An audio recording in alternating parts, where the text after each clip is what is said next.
I heard the chant, the Bears still suck, as fans left the stadium, but I think they suck less than they used to, and I'm eager to see what happens in 12 days at Soldier Field edition.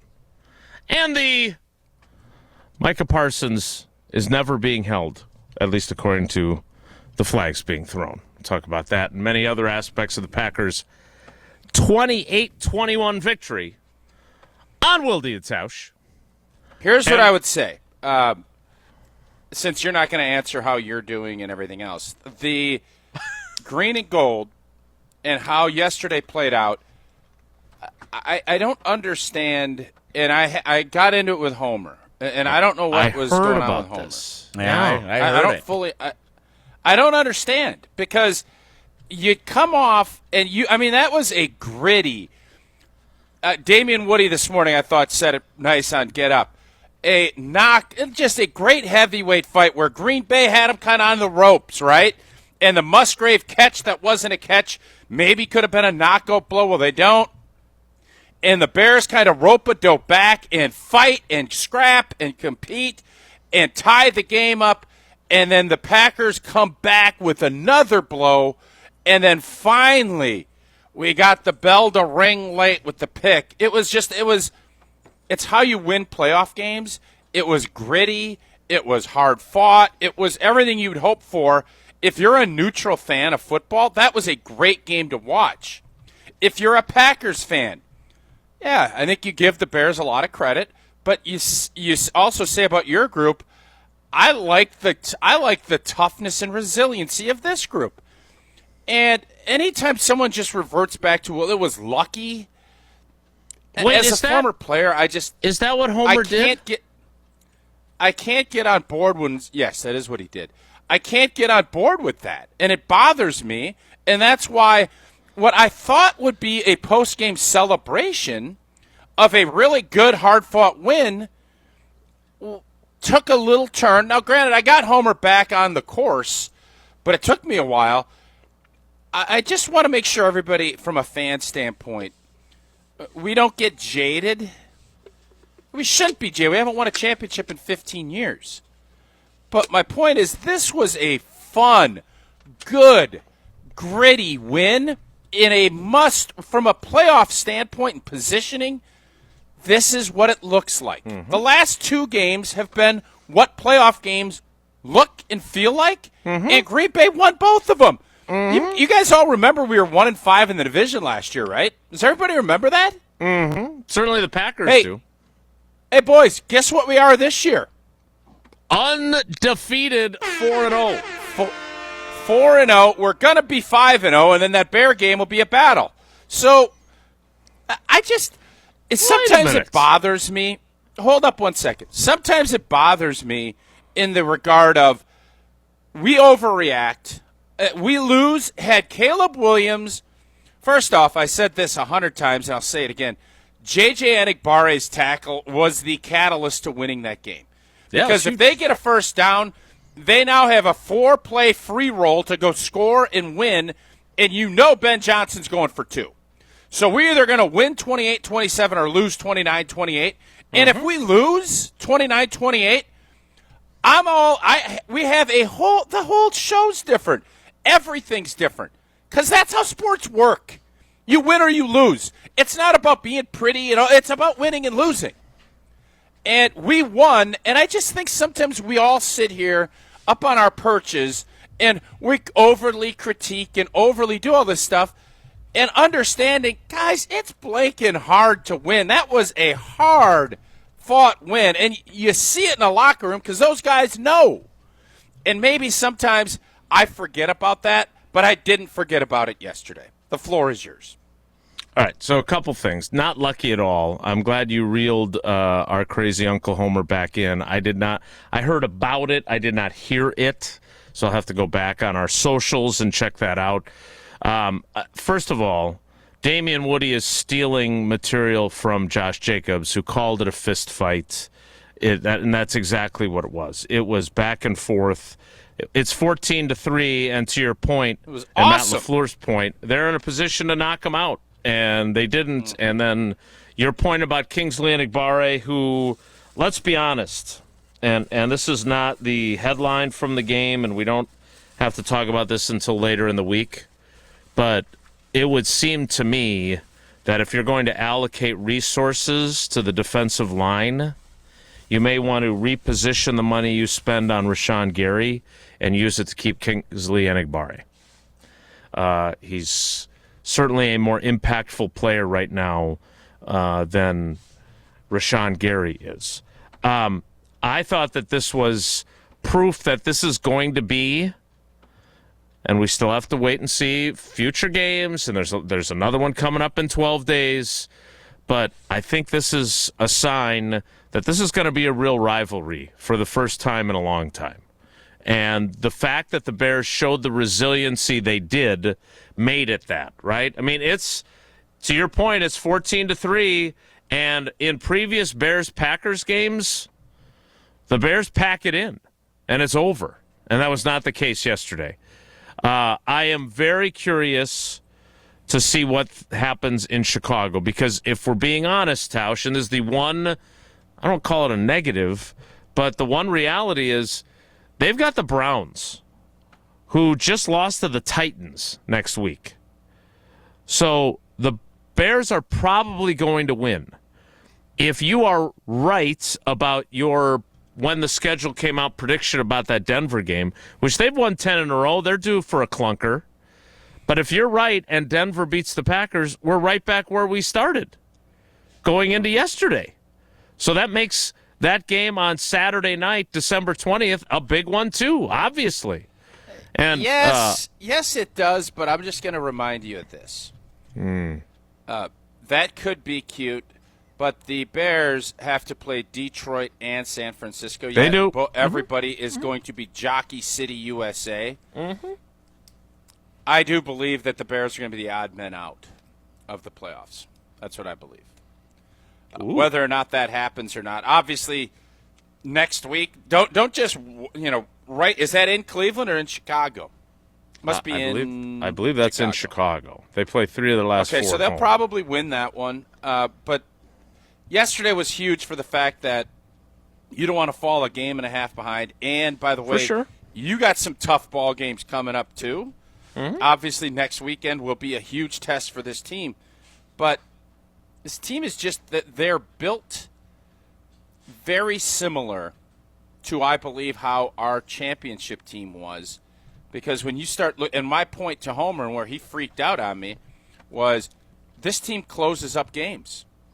Doesn't always have to be the prettiest, and you're not going to dominate every possession. Oh, well, they scored a touchdown, a field goal, a touchdown at the end. Yeah, they did. Kudos to them.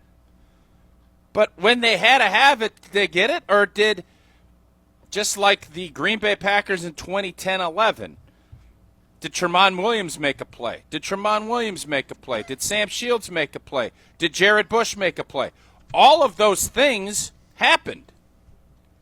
And right now, the Green Bay Packers in close games have found ways to win by closing up shop, whether it's making a great throw on 4th and 3 last week or the defense making a big stop this week. They are, and in Arizona they made stops. So, yes, it's still regular season football, but I'm telling you, those last 2 games have had postseason vibes because everybody knows what's at stake. Yeah, and I would agree with your assessment with one caveat, and that is Evan Williams, by his own admission, blew the coverage on Cole Kmet. And while you're right that Keyshawn Nixon makes the play, that was teetering on the brink of disaster. And to your point about they're going to go for 2, totally agree. We could be sitting here. We are. But we're not. Of course we're not. I know. But you know that this does come down to 3 or 4 plays in every game, and they were on the precipice of this going the other way, despite all the good things they did yesterday, and that's what playoff football is.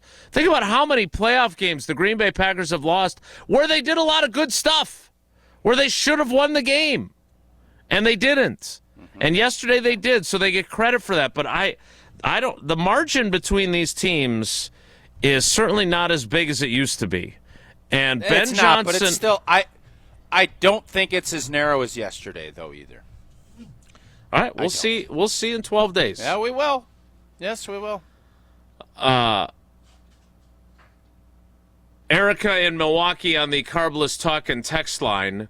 Super nice win, but 99% of national media is talking about how stupid Caleb's last pass was, not how awesome Green Bay's defense was. Well, look, Green Bay's defense. Jason was just going down that road. Was not awesome. You were just going. They made the play at the end, and Kingsley Enagbare makes a huge play. Those are undeniable.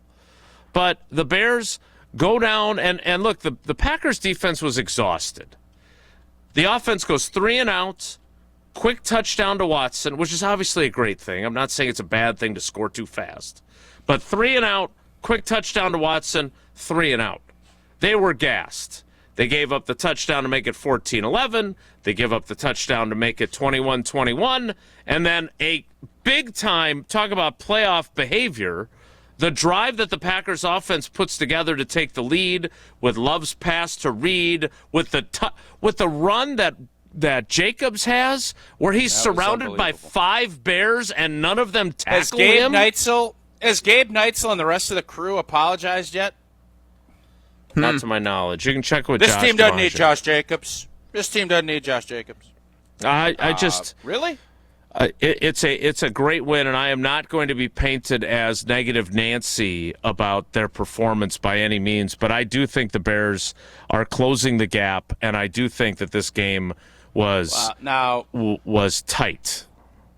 And let's not make it sound like, they just closed up shop at the end, because I'm also surprised that as much as Ben Johnson is Mr. Aggressive, they got 20-some seconds left. They were a little bit laissez-faire with the clock, but I'm surprised he didn't get the first down, call a timeout, and then have 4 shots at the end zone. I did think He tried. He tried. He handed it off, and Enagbare made a hell of a play. He tried. What? You know what? Yeah, I get all this, and you're kind of now you're okay. I'm gonna take a beat. Everybody that's trying to say what Ben Johnson did at the end, he mismanaged it. No, he didn't. Enagbare screwed the whole thing up. That's why it's such a huge play. They didn't want to give any time. He wanted to go for 2 and win. If you go, and this is where Greg Olson was right about going for 2 with a minute left, you don't. But with 15 or 20 seconds, you do. Because you don't want to give that team any other, you have to push. So Ben Johnson did not anticipate, I think it was Monangai, who, by the way, that dude is a bowling ball. Like, he is I like him. If they pick up that first down, they have 4 shots to go score a touchdown and win and give Green Bay nothing left. That's what they were trying to do, and Enagbare put a wrench in those plans. And that forced him to try to make a big play to win it, and that forced Keyshawn Nixon to undercut it, make the play. So, yeah, was it a perfect throw from Caleb? Obviously it wasn't. And had he taken a beat and looked for DJ Moore underneath, that's a whole nother thing. He was wide open. But they didn't. And I don't know why we have to apologize about that. That's the part that it's numbing to me. I think you're projecting onto me your Homer thing, because I'm not saying you have to apologize for that. And I'm not saying that he completely bungled the end. But you saw what your guy Monangai did in the game. So, yes, Kingsley Enagbare makes a great play. But if you still have the opportunity to do it again on 4th down and still have plenty of time to take shots at the end zone. You do. No, you don't, Jason. But you have to use that timeout then. You don't. But then you're throwing to the end zone on the remaining plays. Yeah. But you have 1 timeout and 4 downs. You get tackled in bounds, you're screwed. That's why that tackle that forced the Bears to use the timeout was so huge. That's the part. That's why I've been raving about that play, because it set the domino or butterfly effect, whatever it is, into success, and it got him out of the plan that he had. You see? They call timeout after the hit by Enagbare That's their first time out. They have 2 timeouts left, Tausch. And if they run it to pick up the first down, they have to use another timeout, and they have one left. You know what I mean? Yes, and now I you do. got 4 downs with 25 seconds. You and just one said ball they only in have bounds, one it's time. over. Yeah, okay. They have 2 timeouts, and there's 27 seconds left after Enigbare makes the play. I am not undercutting the value of his play at all. I'm saying they could have gone a different direction, and they had plenty of time because they're on the Packers' 14-yard line at the time. Yep. They can throw to the end zone repeatedly. Now that also opens up the possibility of Micah Parsons sandmanning them and getting a sack and ending the game that way. I get Jason, it, but he chose agreed, to put he chose to put the ball in his quarterback's hands, the same quarterback of whom he said earlier in the week that they were winning in spite of their passing game. So, Jason, and this is why that play, and I'm not saying you're undercutting the value of that Enigbare play, but here's why it was so critical. Because what you're saying is, well, you could have done other things. They couldn't drop back and throw. 70% of his throws yesterday are play action, Jay, because he knows Caleb Williams ain't going to stay in the pocket.